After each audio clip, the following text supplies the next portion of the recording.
सभी को मेरा नमस्कार। मैं हूं Gaurav, final year MBBS student AIIMS Hyderabad. तो आज के वीडियो में हम electric field and charges class 12 physics के बारे में देखेंगे। ठीक है, तो इलेक्ट्रिक फील्ड क्या होता है हम इसको इस एंगल से समझेंगे। एक कॉन्सेप्ट को समझने के बहुत ही तरीके रहते हैं, पर बेहतर होगा आप ऐसे समझेंगे चीज़ों को कि देखिए इस पॉइंट पे मैं अगर आपको पूछूँ इलेक्ट्रिक फील्ड कितना है तो ज़ीरो, कुछ भी नहीं है इलेक्ट्रिक फील्ड। क्योंकि अगर मैं एक चार्ज को ला के यहाँ पर रखूँगा तो उसके ऊपर फोर्स कुछ गिरेगा क्या? कुछ फोर्स नहीं आएगा उसके ऊपर, कोई भी फोर्स को फेस नहीं करेगा। पर अगर मान लीजिए यहाँ पे मैंने क्यू चार्ज रख दिया है, अब यहाँ पे मैं कोई भी चार्ज लाऊंगा तो उसके ऊपर force means that will face some force. ठीक है, तो इसीलिए electric field will come whenever there is a charge. ठीक है, तो हम एक पेरेंट चार्ज लेते हैं, उसका फील्ड देखेंगे। अभी अपने चारों ओर एक इलेक्ट्रिक फील्ड बनाएगा। फील्ड बनाने का मतलब क्या है? उस फील्ड के अगर और एक चार्ज को तुम लाओगे तो उसके ऊपर फोर्स डलेगा।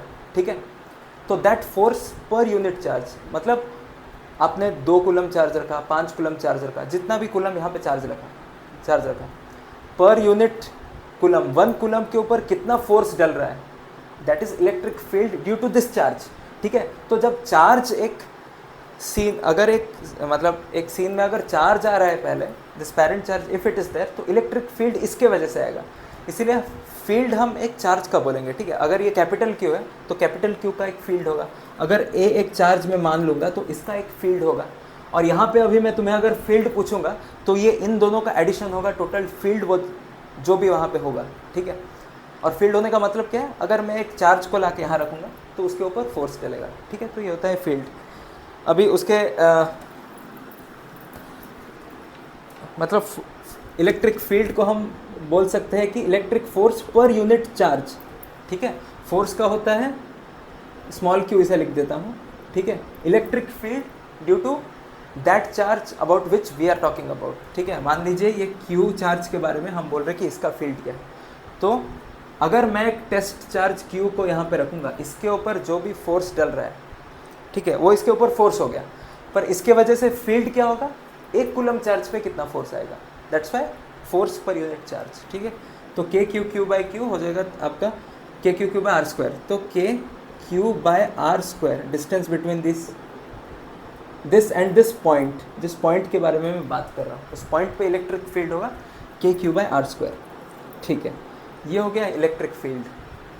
अभी इलेक्ट्रिक फील्ड के बाद electric field lines. Electric field lines का क्या रहता है कॉन्सेप्ट ना, कि मान लीजिए मैं एक बड़ा सा चार्ज ऐसे ले रहा हूँ। ठीक है, एक बड़ा सा चार्ज Q है,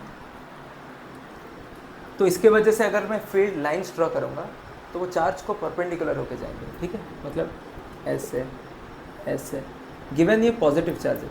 अगर नेगेटिव चार्ज होगा तो फील्ड लाइंस ऐसे बनेंगे। ठीक है, फील्ड लाइंस ऐसे बनेंगे अगर नेगेटिव चार्ज हो तो positive always away from the positive charge and towards the negative charge is the direction of field lines. ठीक है, एक क्वेश्चन मैं दे रहा हूँ, इसका आंसर आप कमेंट कीजिए, कौन सा ऑप्शन होगा आंसर।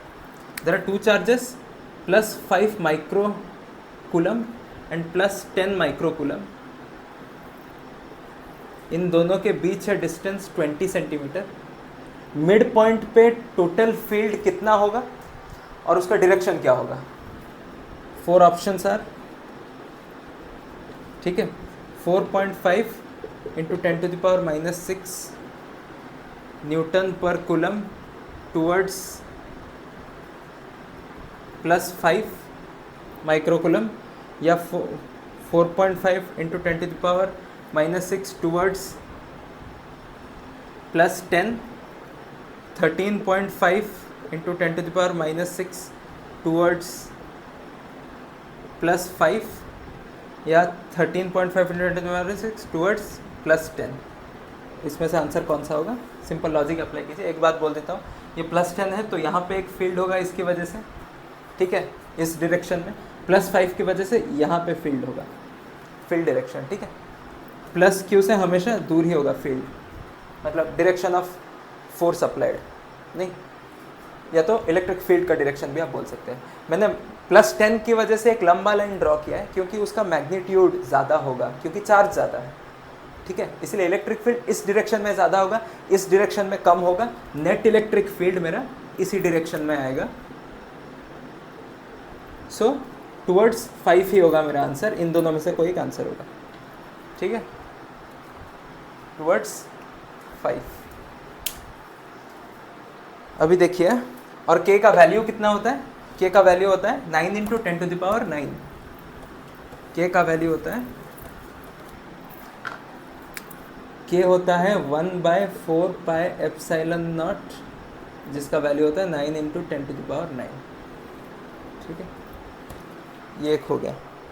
फील्ड लाइंस भी हो गया। अभी देखिए फील्ड लाइंस, अगर मैं ऐसे एक मान लीजिए ये completely plus plus plus plus plus field lines, तो इसके वजह से फील्ड लाइंस कैसे होंगे, 3D में इमेजिन कीजिए इसको परपेंडिकुलर होके, ठीक है, मतलब ऐसे ऐसे परपेंडिकुलर होके, प्लेन को परपेंडिकुलर होके। अगर ये बोर्ड मान लीजिए एक चार्ज है, तो फील्ड लाइन कैसे होंगे, ऐसे आपकी तरफ जा रहे होंगे, ठीक है, तो ये हुए फील्ड लाइंस।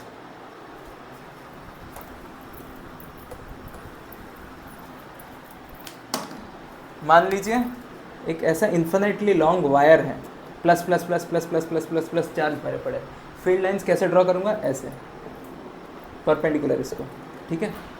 इसी परपेंडिकुलर चीज़ से और एक चीज़ हमें देखते, वीडियो रिकॉर्ड हो रहा है अभी कि नहीं, हाँ रिकॉर्ड हो रहा है, ठीक है।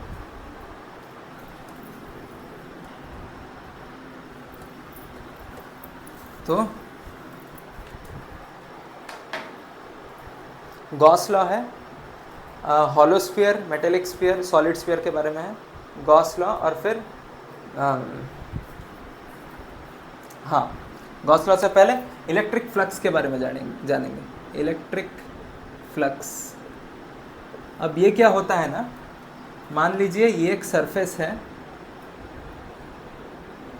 3D में ज़रा इमेजिन कीजिए, और इस सरफेस में से 1 2 3 फील्ड लाइन ऐसे परपेंडिकुलर होके जा रहे हैं, तो फ्लक्स कितना होगा, 3 होगा। मान लीजिए ये एक ऐसे सर्कल है, इसमें से 1 2 3 4 5 ऐसे करके जा रहे फील्ड लाइंस, ठीक है, तो फ्लक्स कितना होगा, 5। मतलब एक सरफेस को परपेंडिकुलरली चीर के कितने फील्ड लाइंस जा रहे हैं, उसे मैं इलेक्ट्रिक फ्लक्स बोलूँगा, ठीक है।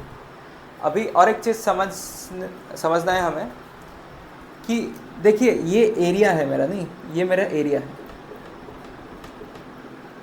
इस एरिया को क्रॉस करके ये सब फील्ड लाइंस जा रहे हैं,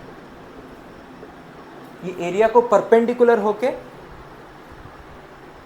फील्ड लाइंस जा रहे हैं, एरिया को परपेंडिकुलर होके, पर एरिया वेक्टर को पैरेलल होके, ठीक है, क्योंकि एरिया वेक्टर का डायरेक्शन एरिया को परपेंडिकुलर होके होता है। मतलब अगर ये एरिया है तो एरिया वेक्टर का डायरेक्शन क्या होगा, this is the direction of area vector.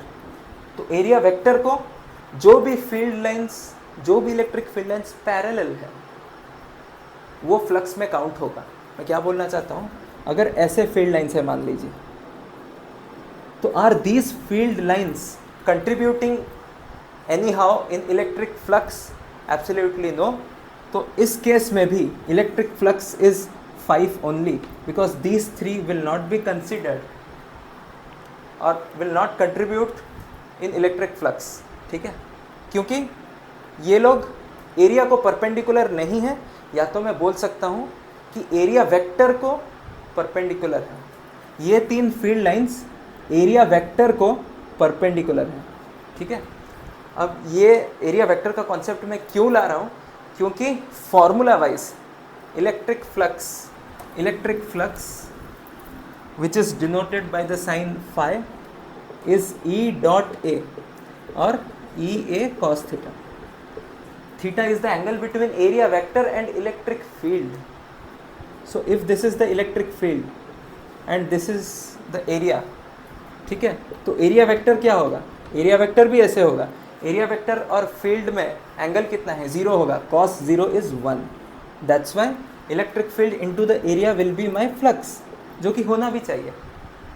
Flux मेरा इसमें 0 नहीं होना चाहिए। अगर फील्ड लाइन ऐसे है, मान लीजिए ऐसे, ठीक है, 3D में इमेजिन कीजिए, तो अभी ये एरिया को चीर के नहीं जा रहा, और ये एरिया वेक्टर को परपेंडिकुलर है, एरिया वेक्टर को परपेंडिकुलर है, नहीं मतलब cos 90 कितना हो जाएगा, cos 90 is 0, so flux will be 0 for this thing, ठीक है।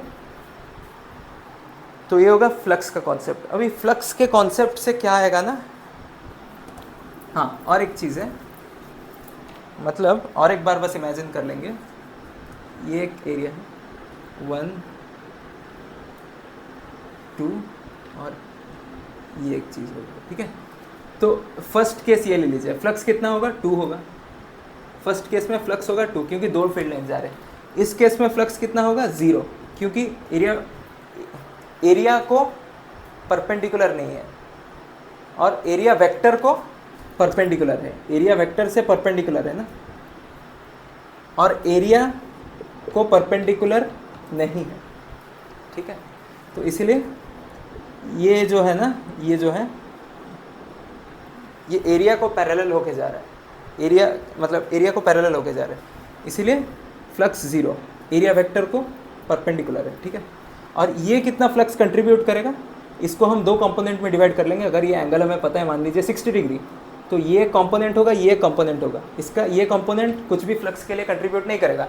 ये वाला कंपोनेंट कितना हो जाएगा 6, ये जितना भी है cos 60 मतलब 1/2 टाइम्स ऑफ दिस, ये 1 है तो इंटू 1 मतलब 1/2 हो जाएगा ये, ठीक है। तो ऐसे है, मतलब परपेंडिकुलर बेसिकली, ठीक है। अगर हाँ, तो इलेक्ट्रिक फ्लक्स से हम फिर आते हैं अभी गॉस लॉ को।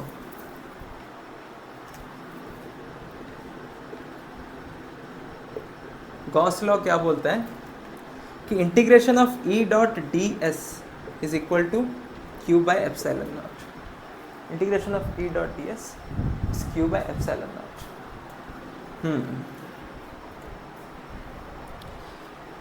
अभी देखिए ये एक लॉ है, इसका एप्लीकेशन पार्ट इंपॉर्टेंट है और इसके एप्लीकेशन से आप इसको समझ भी पाएंगे। देखिए ई डॉट डी एस, देखिए ये डी एस होता है स्मॉल एरिया, इसको डी ए भी लिख सकते हैं, डी ए भी लिख सकते हैं, small area basically, small area. ये क्या हो सकता है, ई डॉट एस भी हो सकता है। ई डॉट एस मतलब क्या है, ये फ्लक्स के बारे में ही बोल रहा है, ठीक है। तो ये बेसिकली बोल रहा है कि flux through any surface is somewhere related to the charge contained inside that surface, ठीक है। तो मैं क्या बोलना चाहता हूँ, देखो मान लीजिए ये एक स्फीयर है जिसमें क्यू चार्ज है, ठीक है। स्फीयर है, क्यू चार्ज है, इसमें हॉलो स्फीयर है, क्यू चार्ज है। तो इसके सरफेस पे आर अगर रेडियस है, ठीक है, तो इसके सरफेस पे जो इलेक्ट्रिक फील्ड होगा वो होगा के क्यू बाय आर स्क्वायर, नहीं के क्यू बाय आर स्क्वायर होगा। अच्छा ऐसे भूल जाइए, मान लीजिए मैंने यहाँ पे एक चार्ज क्यू रख दिया हूँ, ठीक है, यहाँ पे एक चार्ज क्यू रख दिया हूँ, तो ये भी आर है, आर आर आर आर सब कुछ आर डिस्टेंस पे है, ये बहुत ही छोटा है, ठीक है, सब कुछ आर डिस्टेंस पे। तो ये जो है ना, यहाँ पे आपका इस पॉइंट पे फील्ड कितना होगा, ये पूरा जो रेडियस है इसमें होगा के क्यू बाय आर स्क्वायर, नहीं के क्यू बाय आर स्क्वायर।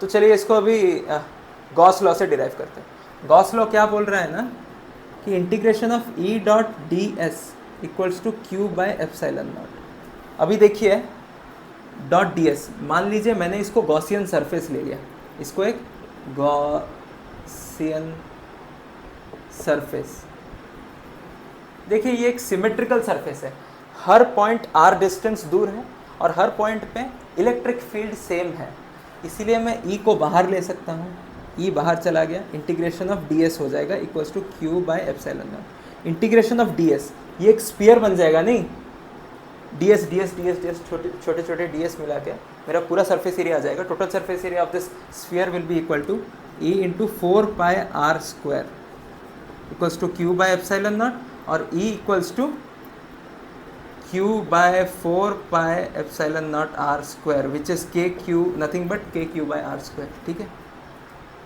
तो इससे आप एनसीईआरटी में ये सारे पॉइंट्स पढ़ लीजिएगा। आप एनसीईआरटी में गॉसियन सरफेस हम कैसे कैसे ले सकते हैं, तो उसमें एक पॉइंट है कि गॉसियन सरफेस सिमेट्रिकल होना चाहिए, क्योंकि तभी जाके हम लॉ को अच्छे से अप्लाई कर सकते हैं, कि इजीली अप्लाई कर सकते हैं। ऐसा नहीं कि अगर गॉसियन सरफेस सिमेट्रिकल नहीं होगा, this statement is wrong if I tell that Gaussian surface can not be asymmetrical. Gaussian surface can be asymmetrical but it is of no use to us. ठीक है, अगर मान लीजिए ये एक चार्ज है और मैंने ऐसे गॉसियन सरफेस ले लिया और मैं जानना चाहता हूँ कि इलेक्ट्रिक फील्ड ऐसे सरफेस में क्या है, तो मैं अगर integration of E dot d s equals to q content by epsilon naught मारूंगा तो इसको मैं इंटीग्रेशन से बाहर नहीं ले पाऊंगा, क्योंकि हर पॉइंट अलग अलग डिस्टेंस पे है. मैं नहीं जानता किसका कितना इलेक्ट्रिक फील्ड होगा. गॉसियन सरफेस तभी काम आएगा जब हम सिमेट्रिकल सरफेस लेंगे, जैसे कि इंटीग्रेशन से ई बाहर आ जाएगा. देखिए ये कितने जगहों में यूज़ हो सकता है. ठीक है, एनसीईआरटी में ही सारे चीज़ें हैं. एक है इन्फिनिटली लॉन्ग वायर. ठीक है, plus plus plus plus plus plus plus, यहाँ पे मैं एक लैम्बडा फैक्टर लूँगा which is charge per unit length. Charge per unit length, यहाँ पे मुझे डिराइव करना है कि यहाँ पे फील्ड कितना है, इलेक्ट्रिक फील्ड कितना है. ठीक है, इलेक्ट्रिक फील्ड कितना है. अभी देखिए अगर यहाँ पे एक चार्ज होता तो मैं आराम से बोल देता के क्यू बाई आर स्क्वायर, जैसे आर ले लीजिए इसका. पर यहाँ भी चार्ज है, यहाँ भी चार्ज है, यहाँ भी, इसके वजह से इलेक्ट्रिक फील्ड, इसके ये सारों की वजह से यहाँ एक पे एक इलेक्ट्रिक फील्ड आएगा. मैं सारों को ऐड करके ऐसे कैलकुलेट नहीं कर सकता. ठीक है, इसीलिए मैं गॉस लॉ का हेल्प लूँगा और एक गॉसियन सरफेस बना लूँगा. ऐसे मान लीजिए सिमेट्रिकल सरफेस है, cylinder is a symmetrical surface. और देखिए my area of concern will be what. My area of concern is the only area through flux is going. देखिए ये सब चार्जेस की वजह से फील्ड लाइंस कैसे होंगे, ऐसे होंगे नहीं, फील्ड लाइंस ऐसे होंगे. देखिए ये फील्ड लाइन ये पूरे सरफेस एरिया को परपेंडिकुलर होके जा रहे हैं, not this one, not this one. Field lines are not perpendicular to this area और field lines are not parallel to this area vector. ठीक है, तो इस ये जो चार्ज है ना, ये इस सरफेस एरिया पे कंट्रीब्यूट नहीं कर रहे फ्लक्स की वजह, तो फ्लक्स के लिए. ठीक है, तो मैं अभी जब गॉस लॉ अप्लाई करूंगा, integration of E dot d s equals to q inside by epsilon naught, यहाँ पे मैं ई बाहर ले आऊँगा क्योंकि ये पूरे चीज़, ये पूरा जो सिलेंडर है ये सिमेट्रिकल है. हर जगह का डिस्टेंस सेम है, हर पॉइंट पे इस सिलेंडर के ऊपर इलेक्ट्रिक फील्ड सेम है. तो मैं इसे इंटीग्रेशन से बाहर ले आऊँगा. Integration of d s equals to q by epsilon naught. Total charge अगर ये लेंथ में L मान लूँ, if this length is L, if this length is L और charge per unit length is lambda, charge per unit length is lambda and the length is L, तो charge inside this Gaussian surface will be lambda times L, नहीं lambda times L. तो Q में लिख दूंगा lambda L by epsilon naught. Integration of ds will be curved surface area of the cylinder, Gaussian surface which we have taken, which will be 2 pi r L equals to lambda L by epsilon naught. L1 E equals to lambda by 2 pi epsilon naught r. ठीक है, 2 pi epsilon naught r. ये आपका proof ऐसे ही होगा. Second proof आप खुद देखिए, NCERT में है. ठीक है, आप खुद भी कर सकते हैं. जब खुद ट्राई करेंगे तभी ज़्यादा अच्छे से समझ में आएगा कि ऐसे एक इन्फिनिटली लॉन्ग शीट है, इन्फिनिटली ब्रॉड शीट है, plus plus plus plus plus. यहाँ पे गॉसियन सरफेस में ऐसे ड्रॉ करूँगा, this will be my Gaussian surface. और ये प्लस प्लस की वजह से इलेक्ट्रिक फील्ड ऐसे ऐसे होंगे, नहीं ऐसे ऐसे होंगे. तो इसीलिए I will be taking these areas. और यहाँ पे मैं एक सिग्मा फैक्टर लाऊंगा which will be charge per unit area. Same integration of E dot d s equals to q by epsilon naught. Q replace करूँगा, इंटीग्रेशन से बाहर लाऊंगा इलेक्ट्रिक फील्ड क्योंकि गॉसियन सरफेस सिमेट्रिकल है. डी एस को integrate करके ये दो एरिया लूँगा मैं, क्योंकि दोनों से फ्लक्स जा रहा है. ये कर्व्ड सरफेस एरिया इस केस में नहीं लूँगा. ठीक है, ये हो गया आपका ठीक है फ्लक्स गॉस लॉ के बारे में. और एक चीज़ है बस, हॉलोस्फीयर वगैरह. हॉलोस्फीयर तो मैंने बोल दिया. यहाँ पे बस सॉलिड स्फीयर थोड़ा इंपॉर्टेंट है. सॉलिड स्फीयर में मान लीजिए मैंने चार्ज Q डिस्ट्रीब्यूट किया हूँ. Q इज़ distributed in this full volume, मतलब Q is in 4/3 pi capital R cube. Then let's, मुझे चाहिए कि इस पॉइंट पे, इस स्मॉल r पे, यहाँ पे फील्ड कितना है. ठीक है, तो यहाँ पे फील्ड के लिए contribute, which charge will be contributing, it will be the charge contained inside this volume, these charges will not contribute यहाँ के लिए, ठीक है। यहाँ के लिए कौन कंट्रीब्यूट करेगा, ये अंदर जितने भी चार्ज है ना वो कंट्रीब्यूट करेंगे, ये बाहर वाले नलीफाई हो जाएंगे, ठीक है। क्योंकि देखिए यहाँ पे जितने चार्ज है इसका फील्ड इस डायरेक्शन में होगा, इन सब का इस डायरेक्शन में होगा, तो ऐसे करके सब कैंसिल आउट हो जाएंगे, ठीक है। इसीलिए जब भी एक सॉलिड स्फीयर में इस पॉइंट पे अगर मैं पूछूं आपको, इस पॉइंट पे अगर मैं आपको पूछूं, हाँ देखिए सरफेस के ऊपर कितना होगा electric field, k Q by capital R square, capital R, ठीक है। अगर मान लीजिए ये एक्स डिस्टेंस दूर है, मतलब जैसे आप दूर जाएंगे, आर को बहुत छोटा मान लीजिए, तो फिर इलेक्ट्रिक फील्ड हो जाएगा के क्यू बाय एक्स स्क्वायर, नहीं आर को अगर हम बहुत ही छोटा मान लेंगे तो k Q by x square. इसका ग्राफ अगर ड्रॉ करेंगे, इलेक्ट्रिक फील्ड टू रेडियस नहीं एक्स मान लीजिए, एक्स में ये रेडियस आ रहा है आर, ठीक है, तो यहाँ से फील्ड ऐसे डिक्रीज करेगा, ठीक है। मतलब जैसे आप दूर जाते जाएंगे इलेक्ट्रिक फील्ड स्ट्रेंथ डिक्रीज करेगा, ठीक है। पर इसके अंदर क्या हो रहा है, अगर मैं यहाँ पे आपसे पूछूंगा एट डिस्टेंस स्मॉल आर, ठीक है, तो मुझे जानना पड़ेगा कि अंदर कितना चार्ज है, क्यू डैश कितना है। So Q charge is there in 4/3 pi R capital R cube. So और मैं बोल सकता हूँ, हाँ 4/3 pi R cube, 4/3 pi R cube में क्यू चार्ज है, 1 मीटर क्यूब में कितना, Q by 4/3 pi R cube capital R cube, तो 4/3 पाई स्मॉल आर क्यूब में कितना होगा, so this into 4/3 pi small R cube, ठीक है, this will B q r cube by capital R cube, this will be charge in this smaller volume, ठीक है। तो अभी क्या होगा ना,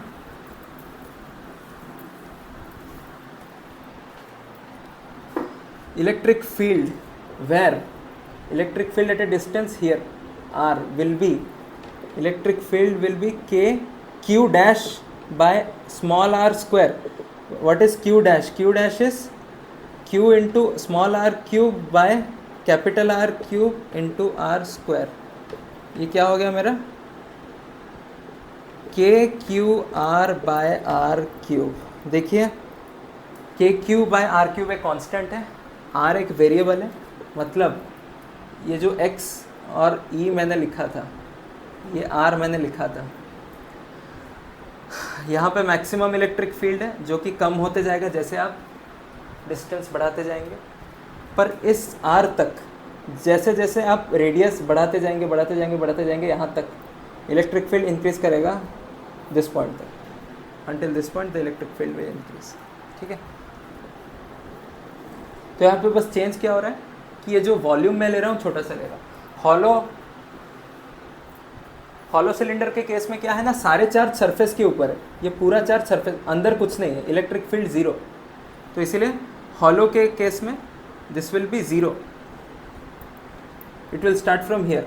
even in case of metal, क्योंकि मेटल में चार्ज सरफेस के ऊपर चले जाते हैं, इसीलिए again the case of metal is similar to a case of hollow sphere, ठीक है, वहाँ भी ज़ीरो। पर only in case of solid sphere there is electric field inside the sphere, ठीक है, सरफेस के ऊपर नहीं, बस इनसाइड भी होगा, and that is directly proportional to the distance what you take from the centre. मतलब डिस्टेंस जैसे बढ़ाते जाएंगे इलेक्ट्रिक फील्ड वैसे बढ़ते जाएगा, क्योंकि चार्ज बढ़ रहा है, ठीक है, it will be like this. तो देखिए अगर आपको वीडियो अच्छा लगा लाइक कीजिए, क्योंकि वैसे ही मुझे पता चलेगा कि हाँ ठीक है कुछ तो मिल रहा है आपको, ठीक है। और अगर कुछ डाउट है और कमेंट में आंसर कीजिए, जो क्वेश्चन मैंने दिया था उसका आंसर कीजिए।